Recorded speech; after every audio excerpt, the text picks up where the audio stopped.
तो अस्सलाम वालेकुम, तुम लोग का क्या हाल है। सबसे पहले हम देखते हैं कि हमने पहले क्या किया था।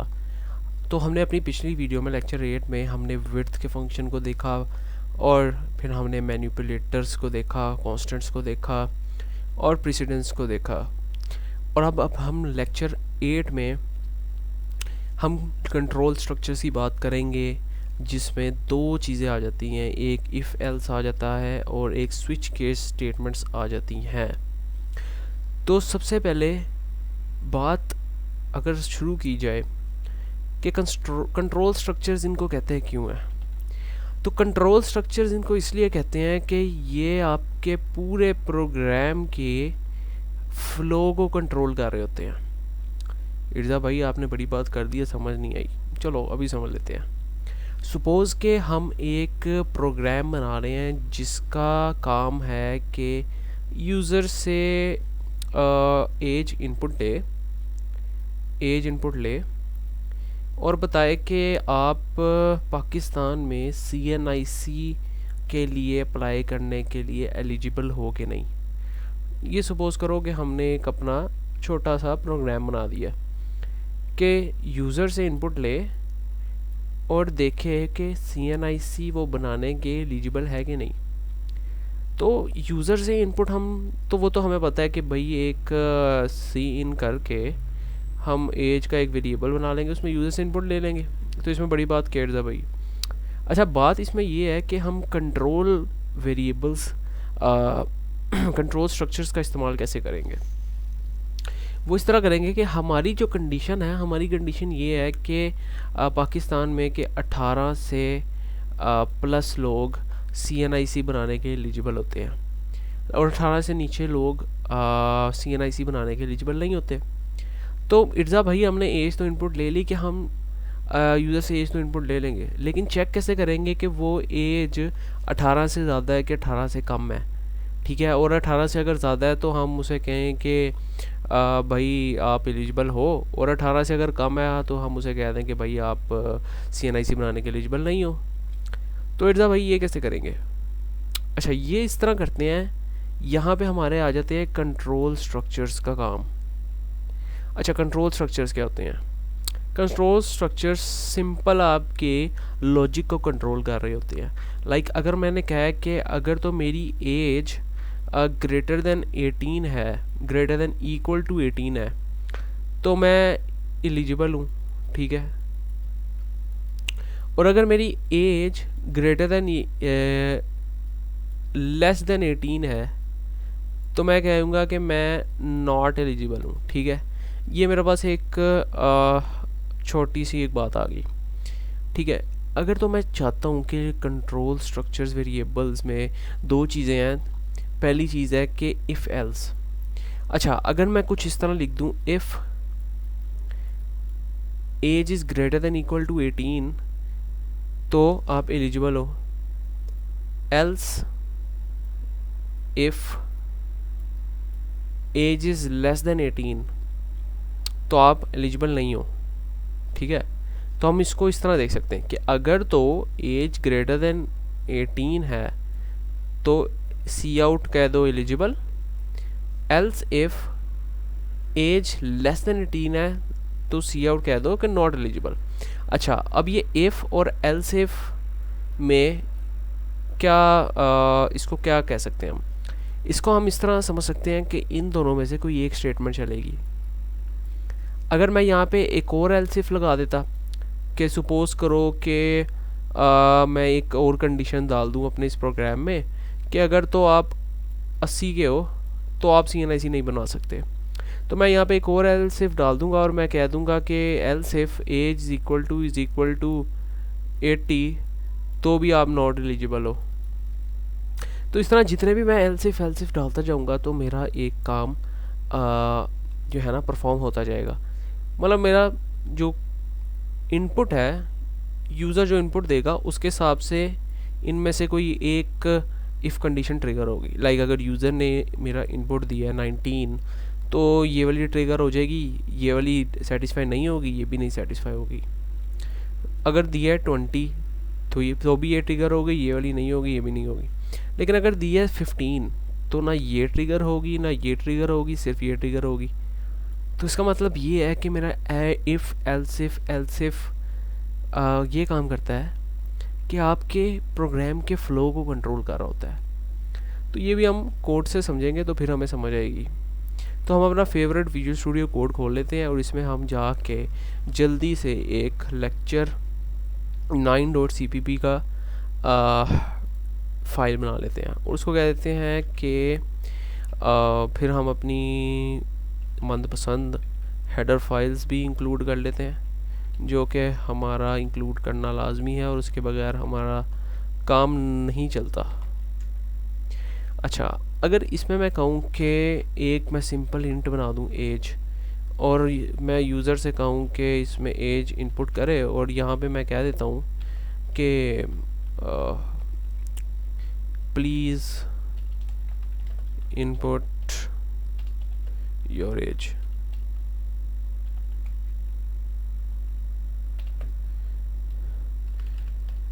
तो यहाँ पे हमारा यूज़र एक एज इनपुट कर देगा। अगर हम इसको इफ़ एल्स से सॉल्व करना चाह रहे हैं तो हम कहेंगे कि if age is greater than equal to 18, तो भाई मेरा ये वाला काम कर दो अंदर वाला, ठीक है। लेकिन अगर मेरी age is greater than equal to 18 नहीं है, मतलब कि एल्स इफ़ मेरी एज लेस देन 18 है, तो मेरा ये काम कर दो, ठीक है। और मैं कह देता हूँ else if age is equal to 90, तो मेरा ये काम कर दो। तो इस तरह मैं देख सकता हूँ। खैर मैं इधर ये नहीं डिस्कस कर रहा, मैं अभी सिर्फ इतना लेकर चलता हूँ फॉर सिंप्लिसिटी। अच्छा, अगर तो मेरी age greater than equal to 18 है तो मैं प्रिंट करवा देता हूँ you are eligible for Pakistani CNIC। और यहाँ पे मैं कह देता हूँ यू आर नॉट एलिजिबल, ठीक है। और इससे पहले मैं \n भी दे देता हूँ, और इससे पहले भी दे देते हैं। अच्छा, इतने कोड को मैं रन करूँ तो हमारे पास एक प्रॉम्प्ट आ जाएगा कि भाई प्लीज़ इनपुट योर एज। अगर मैं एज 14 इनपुट करता हूँ तो हमारे पास देखो ये वाली कंडीशन नहीं चली, क्योंकि हमारे पास age greater than equal to 14 greater than equal to 18 है ही नहीं। मतलब इस केस में ये वाली जो कंडीशन है ये वाली फॉल्स हो जाएगी, क्योंकि ये तो कभी ट्रू हो ही नहीं सकती। तो वेल्स में आ जाएगा। वेल्स में फिर दोबारा चेक करेगा कि आया कि एज लेस देन 18 है, कि भाई एज जो आपने डाली है लेस देन 18 है। यूज़र ने 14 डाला था, वो लेस देन 18 है, हाँ बिल्कुल लेस देन 18 है। तो उसने सिंपल बता दिया कि यू आर नॉट एलिजिबल।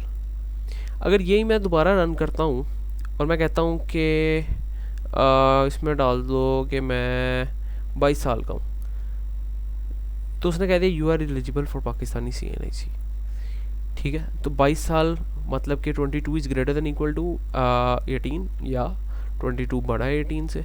तो उसने फिर ये प्रिंट करवा दिया, और देखो इसको इग्नोर कर दिया। अब ये एक अहम चीज़ है कि हमने देखना है कि ये जो इफ़ एल्स इफ होती हैं इनमें से कोई एक ही चलती है, ये एक देखने वाली चीज़ है, ठीक है। अगर तुम लोग चाह रहे हो कि इफ़ कि ये ब्लॉक के अंदर, इसकी ब्रैकेट्स के अंदर एक और इफ़ लगाओ, तो वो भी हो सकती है, लेकिन वो हम बाद में डिस्कस करेंगे। वो उसमें नेस्टिंग आ जाती है, इसको कहते हैं नेस्टेड इफ एल्स, ठीक है। तो अभी फ़िलहाल के लिए हम इतना ही लेके चलते हैं। अच्छा, अगर मैं इसको म्यूट करूं और मैं कहूं कि इसको भी म्यूट कर देते हैं, और अगर मैं कहूं दूसरी एग्जांपल अगर लें हम, अच्छा दूसरी एग्जांपल में हम कहते हैं कि एग्जांपल 2, और कहते हैं कि input from user integer and tell weather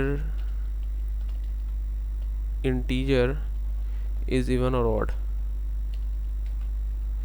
कि भाई यूज़र से एक इनपुट लो इंटीजर और देखो कि वो इंटीजर इवन है कि ऑड है। अब इवन ऑड का कैसे पता लगेगा इर्तिज़ा भाई? तो वो जैसे कि मैंने तुम लोगों को पहले बताया हुआ है कि ये जो मॉड रहता है ये क्या करता है बोला, ये मॉड ये करता है कि अगर आपने 2 का मॉड लिया 2 से तो वो ज़ीरो आंसर देगा। क्यों? क्योंकि मॉड हमेशा हमें रिमाइंडर देता है 2 1 2 एंड 0। ये हमारे पास मॉड हमें ये आंसर देता है जो कि रिमाइंडर होता है। अच्छा, ये हमें देता है डिवाइड आंसर, जो डिवाइड का साइन होता है जो कि होता है कोशेंट। ठीक है, तो ये एक सिंपल सी रिकॉल थी। तो अगर तो मैं देखूं कि इवन और ऑड क्या होता है। अच्छा, इवन वो नंबर होते हैं जैसे कि 2 हो गया, 4 हो गया, 6 हो गया, 8 हो गया, 10 हो गया, 12 हो गया and so on so on. Odd होते हैं 1 3 5 7 9 एंड सो ऑन। अच्छा, इवन की एक ख़ास बात ये है कि जैसे कि तुम देख ही सकते हो कि ये हर इवन नंबर 2 से डिवाइड हो जाता है। ये एक इंटरेस्टिंग चीज़ है, हर इवन नंबर 2 से डिवाइड हो जाता है। ये तो एक पुराना कॉन्सेप्ट है हमारा मैथमेटिक्स का। तो अगर इसको हम प्रोग्राम में इम्प्लीमेंट करना चाहें तो हम क्या कह सकते हैं कि अगर तो कोई नंबर जो यूज़र इनपुट दे वो 2 से पूरा डिवाइड हो जाए तो हम कह देते हैं कि वो इवन नंबर है ना, राइट? तो हम उसको कैसे करेंगे? हम क्या ऐसे करेंगे? नहीं, क्योंकि ये कोई रिमाइंडर देगा हमें। लाइक अगर 4 को कर रहा हूँ 2 से तो 2 2 4 और ये रिमाइंडर नहीं देगा, ये हमें कोशेंट देगा। तो हमारे पास 2, ये इसकी चीज़ का आंसर 2 आ जाएगा हमारे पास। लेकिन हम चाहते हैं कि कोई ऐसी चीज़ हो जिससे हमें पता लगे कि भाई इवन नंबर है कि नहीं। तो अगर हम सिंपल इसका मॉड ले लें 2 से तो हम कहेंगे कि अगर सपोज करो 22 भी मैंने डाला है और 2 से उसका मॉड लिया है तो 2 11 22 और रिमाइंडर 0 आ रहा है। मतलब कि रिमाइंडर अगर 0 आ रहा है तो ही वो इवन है। तो अगर मैं कंडीशन में डाल दूं कि इफ़ नम का मॉड 2 से इज इक्वल टू 0 तो मेरा इवन नंबर है। अगर मैं यहाँ पे 20 सिर्फ 20 कर दूँ तो यहाँ पे 10 आ जाएगा, रिमाइंडर फिर 0 आएगा। अगर मैं सिर्फ 2 करूँ तो यहाँ पे 2 1 2 आ जाएगा और रिमाइंडर फिर 0 आएगा। इसका मतलब कि जितने भी इवन ट्राई करूँ इधर मैं हमेशा मेरे पास 0 ही आएगा। लेकिन अगर मैं अल्टरनेटिवली इधर कोई 13 ट्राई करूँ तो 2 5 12 और 2 6 12 और यहाँ पे मेरा कोई रिमाइंडर आ जाएगा। तो अगर मेरा कोई रिमाइंडर आ रहा है तो इसका मतलब वो मेरा ऑड नंबर है। और अगर मेरा कोई रिमाइंडर नहीं आ रहा, मतलब 0 आ रहा है अगर मेरा रिमाइंडर, तो इसका मतलब वो इवन नंबर है। तो ये एक छोटी सी लॉजिक तो हमें समझ आई गई होगी। अच्छा, इसमें अगर इम्प्लीमेंट करें इसको तो हम ऐसे देख सकते हैं कि इंट नम और सी इन नम और कह देते हैं कि हम if num mod 2 is equal to 0 तो हमारे पास इवन नंबर है।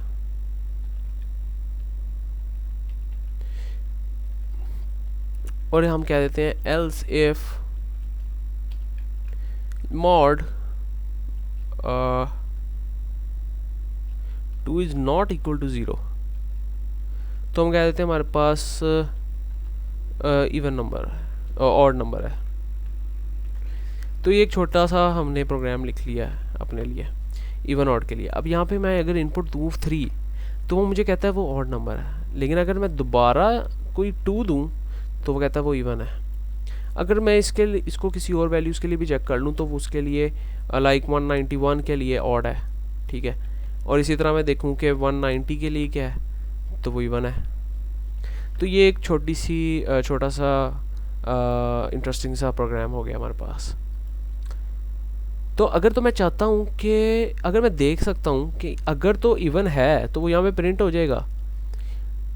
और यहाँ पे ये हम दोबारा चेक क्यों कर रहे हैं? क्योंकि अगर तो वो इवन है तो इसमें आ जाएगा, क्योंकि दोनों में से कोई एक एग्जीक्यूट होगी और बाद में वो निकल जाएगा। लेकिन अगर इवन नहीं है तो जाहिर सी बात है, अगर इवन नहीं है तो दूसरी पॉसिबिलिटी क्या है? दूसरी पॉसिबिलिटी यही है कि वो ऑड होगा। तो हम दूसरी पॉसिबिलिटी के लिए यहाँ पे इफ़ कंडीशन क्यों लगा रहे हैं? अगर हम इसको हटा के भी देखें तो ये इस तरह देख सकते हैं कि अगर तो इवन है तो ये काम कर दो, नहीं तो ये काम कर दो। ठीक है, हम पिछले में क्या कर रहे थे? हम पिछले में कर रहे थे अगर तो इवन है तो ये काम कर दो, और अगर तो इवन चेक करो दोबारा और रिमाइंडर 0 नहीं है तो ये काम कर दो।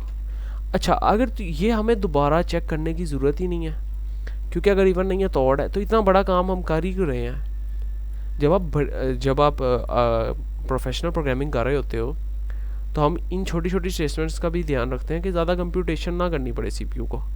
तो हम सिंपल कह देते हैं कि एल्स ऑड है। तो अगर मैं सिंपल यहाँ पे 191 डालूँ तो फिर भी मेरा वही आंसर आता है, मैं 190 डालूँ तो फिर भी मेरा वही आंसर आता है। तो ये भी हमारे पास एक इंटरेस्टिंग यूज़ ऑफ एल्स हो गया। अच्छा, अगर स्विच केस में आए तो स्विच केस क्या होता है? अगर मैं इसी को स्विच केस इम्प्लीमेंट करना चाहूँ, बल्कि अगर मैं नया कोई बनाते हैं। अच्छा, अगर मैं चाहता हूँ कि मैं यूज़र से इनपुट लूँ और अगर यूज़र 1 इनपुट करे तो मैं कह दूँ हेलो वर्ल्ड, और अगर यूज़र 2 इनपुट करे तो मैं कह दूँ बाय वर्ल्ड। सपोज अगर यूज़र, अभी हम करने लगे हैं स्विच केस। अच्छा, अगर यूज़र 1 इनपुट करे तो मैं कह दूँ हेलो वर्ल्ड।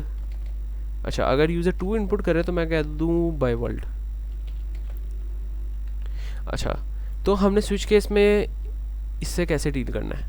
अच्छा, मैं एक अगर इंट num2 बनाऊँ और मैं कहूँ कि उसमें इनपुट ले लो यूज़र से एंटर। ठीक है, तो अगर मैं इनपुट ले लूँ यूज़र से और मैं अब स्विच केस में बिल्कुल वो इफ़ एल्स वाला सीन ही होता है। स्विच केस बस एक अनदर वे है उसको करने का। अच्छा, हेलो वर्ल्ड और बाय वर्ल्ड, तो आप कहोगे कि इर्जा भाई ये कौन सी बड़ी बात है, ये तो हम इफ़ एल्स ही कर लें कि if num2 is equal to 1 तो हेलो वर्ल्ड सी आउट कर दो, else if num is equal to 2 तो बाय वर्ल्ड करें। हाँ, कर सकते हो, लेकिन इसको करने का एक और अंदाज भी है। तो हम यहाँ पे कहते हैं स्विच, और फिर हम यहाँ पे कह देते हैं केस। ठीक है, और केस। हाँ, अच्छा, अब ये हमारे पास बेसिक सिंटेक्स होता है। ठीक है, अच्छा, स्विच में क्या लिखना है? वो वैल्यू जिस पे आप एक पर्टिकुलर कुछ केसेस डिफाइन कर रहे हो। मतलब इस केस में मेरे पास num2 है, मैं num2 पे चेक कर रहा हूँ कि अगर num2 1 होगा तो ये करूँगा, 2 होगा तो ये करूँगा। तो num2 पे मैं चेक कर रहा हूँ तो मैं लिखूँगा num2। अच्छा, अब मैं चेक क्या कर रहा हूँ? मैं कह रहा हूँ अगर num2 की वैल्यू 1 है ना तो सी आउट हेलो वर्ल्ड ये कर दो। लेकिन अगर num2 की वैल्यू 2 है, ये अगर num2 की वैल्यू 2 है तो मेरे घर पास कर दो बाय वर्ल्ड। अच्छा, अगर मैं इसको रन करूं और मैं कहूं कि 1। अच्छा, इसमें एक इंटरेस्टिंग चीज़ ये है कि मेरे पास हेलो वर्ल्ड और बाय वर्ल्ड दोनों आ गया। इसका मतलब ये है कि अगर तो एक एग्जीक्यूट हो गया तो अगला भी एग्जीक्यूट होगा, और उससे आगे जितने भी होंगे तो वो भी एग्जीक्यूट होंगे, लाजमी होंगे। ठीक है, तो इर्जा भाई ये स्विच केस का फ़ायदा क्या फिर? अभी बताते हैं। हाई वर्ल्ड इसको कहते हैं। अच्छा, इसको हाई वर्ल्ड कह देते हैं और मैं कहता हूँ कि ये है कोई मेरा 4, तो 4 तो आना ही नहीं था उसमें। अगर ये 2 है तो 2 के देखो, अगर 2 एग्जीक्यूट हुआ है ना तो उसके बाद वाली हर वैल्यू एग्जीक्यूट होगी, मतलब उसके बाद वाला केस भी एग्जीक्यूट हुआ है। अच्छा, अगर मैं 1 करूँगा ना तो मेरे पास हेलो वर्ल्ड भी एग्जीक्यूट होगा, बाय वर्ल्ड भी एग्जीक्यूट होगा, हाई वर्ल्ड भी एग्जीक्यूट होगा। अगर मैं 1 करता हूँ तो मेरे पास हेलो वर्ल्ड भी एग्जीक्यूट हुआ, बाय वर्ल्ड भी और हाई वर्ल्ड भी। तो ये एक स्विच केस का आप कह सकते हो वर्क करने का अंदाज़ है। लेकिन इर्दा भाई हमें तो ऐसे चाहिए ही नहीं, हमने तो बस कहा है कि अगर तो 1 है तो आप करा दो ये हेलो वर्ल्ड प्रिंट, नहीं तो आप बाय वर्ल्ड करा दो। तो हम यहाँ पे ब्रेक लगा सकते हैं, ब्रेक। अच्छा, ब्रेक ये करेगा कि आपको सिर्फ ये एग्जीक्यूट करेगा और ये वाली सारी भी नीचे वाली इग्नोर कर देगा। तो लेट्स ट्राई इट। अगर मैं कहता हूँ 1 तो मेरे पास हेलो वर्ल्ड आ गया, ठीक है, उसने ये अगली वाली इग्नोर कर दी। अगर मैं ब्रेक नहीं इस्तेमाल करता दोनों में तो देखता हूँ क्या होता है। तो देखो मेरे पास हेलो वर्ल्ड बाय वर्ल्ड दोनों आ गया, लेकिन ब्रेक के साथ मेरे पास सिर्फ एक आ रहा था। तो ये आपने अपने मुताबिक देखना है, अपने लॉजिक के मुताबिक कि क्या होगा। अब 2 मैंने देखा है तो बाय वर्ल्ड आ गया। अच्छा, अब एक इंटरेस्टिंग चीज़ ये है कि अगर मैं चाह रहा हूँ कि अगर मैं 3 यहाँ पे लिख दूँ तो 3 तो मेरे पास केस ही कोई नहीं। मैं चाह रहा हूँ, मैंने सिर्फ ये 2 केस हैंडल करने हैं 1 और 2, और बाकियों के लिए मैं चाह रहा हूँ मैं लिख दूँ रॉन्ग इनपुट। तो वो मैं कैसे करूँगा? वो मैं ऐसे करूँगा कि मैं ये 2 केस तो लिख दिए जो मैं चाह रहा था, लेकिन मैं उसके बाद लिख दूँगा डिफ़ॉल्ट कि भाई इन 2 केस के अलावा जो भी डिफ़ॉल्ट केसेस हैं अलग, उनके लिए ये एक्शन परफॉर्म करो। अच्छा, ये एक्शन क्या है? मैं लिख दूँगा कि रॉन्ग इनपुट, और मैं कह दूँगा कि मैं नाराज़ हूँ बाय कोड यहाँ से निकल जाएगा, ठीक है, और यहाँ पे ब्रेक लगा देते हैं हम।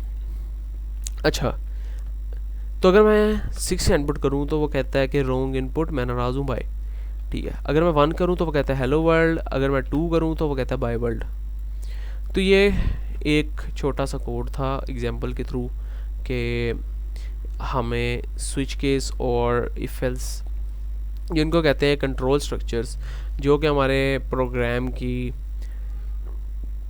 फ्लो को कंट्रोल कर रहे होते हैं। तो ये हमने एक 2 फ्लो कंट्रोल स्ट्रक्चर्स पढ़ लिए हैं। तो होपफुली आप लोगों को समझ आया होगा।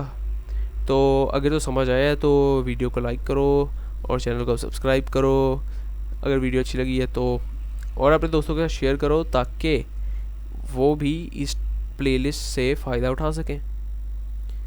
तो तब तक के लिए अल्लाह हाफिज़।